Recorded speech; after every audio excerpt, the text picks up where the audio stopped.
चलिए आज एक ऐसी कहानी पर बात करते हैं जो हमें ये सोचने पर मजबूर कर देगी कि असली अमीरी आखिर होती क्या है।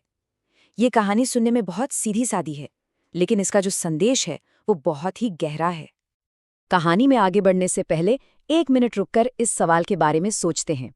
असली दौलत का मतलब क्या होता है? क्या वो बैंक में रखा हुआ ढेर सारा पैसा है, या फिर कुछ और, कुछ ऐसा जो दिल के ज्यादा करीब हो? हमारी आज की कहानी इसी सवाल की जड़ तक जाती है। तो सबसे पहले इसी सवाल को समझते हैं जो इस कहानी की नींव है, मतलब पैसे और दिल के बीच असली कीमत किस चीज की है। इस सवाल का जवाब हमें मिलेगा एक बहुत ही प्यारी छोटी सी कहानी से, जिसका नाम है सोने के दिल वाला बच्चा। कहानी भले ही छोटे हो, पर इसका जो असर है वो सीधा दिल पर होता है। चलिए अब इस कहानी के किरदारों से मिलते हैं।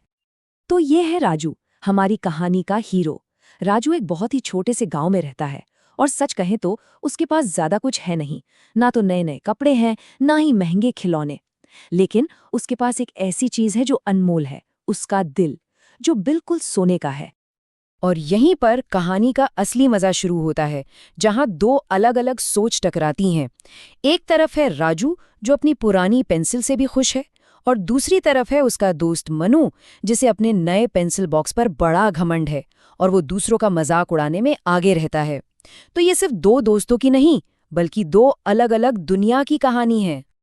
राजू का ये जवाब सुनिए, कितना सीधा और कितना सच्चा है ना? वो चीजों की कीमत उनके नए पुराने होने से नहीं, बल्कि उनके काम आने से आंकता है।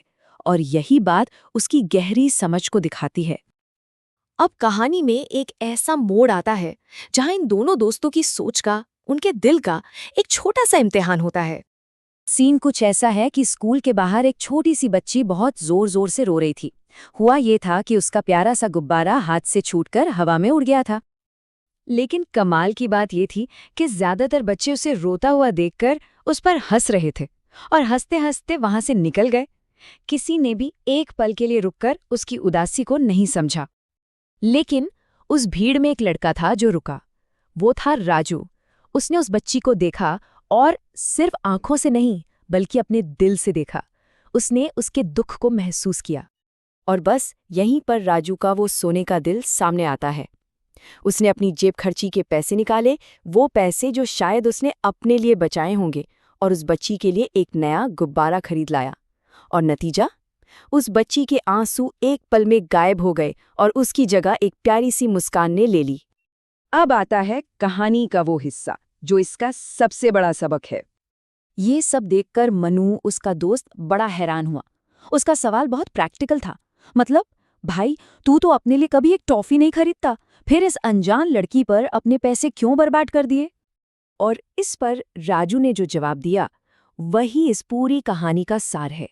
उसने कहा, कुछ चीजें दिल से खरीदनी पड़ती हैं मनु, पैसों से नहीं। ये एक ऐसा जवाब था जो मनु की सोच से बहुत बहुत आगे था। राजू ने सिखाया कि किसी की मुस्कान जैसी चीजें पैसों से नहीं, सिर्फ दिल से खरीदी जा सकती हैं।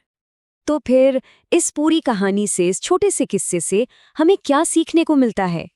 कहानी के आखिर तक आते आते मनु को भी ये बात समझ में आ गई थी। असली अमीर वो नहीं जिसके पास बहुत सारा पैसा है, असली अमीर तो वो है जिसका दिल बहुत बड़ा है। तो सबक बिल्कुल साफ है, हमारी असली कीमत हमारी चीजों से तय नहीं होती, बल्कि हमारी दया, हमारी नेकी और हमारी उदारता से तय होती है। और आखिर में ये एक लाइन पूरी कहानी को समेट देती है, दुनिया आपको आपके पैसे के लिए नहीं, बल्कि आपके दिल के लिए याद रखती है। तो ये कहानी हमें एक सवाल के साथ छोड़ जाती है, आखिर वो सबसे कीमती चीज क्या है जिसे पैसा कभी नहीं खरीद सकता? इस पर सोचना तो बनता है।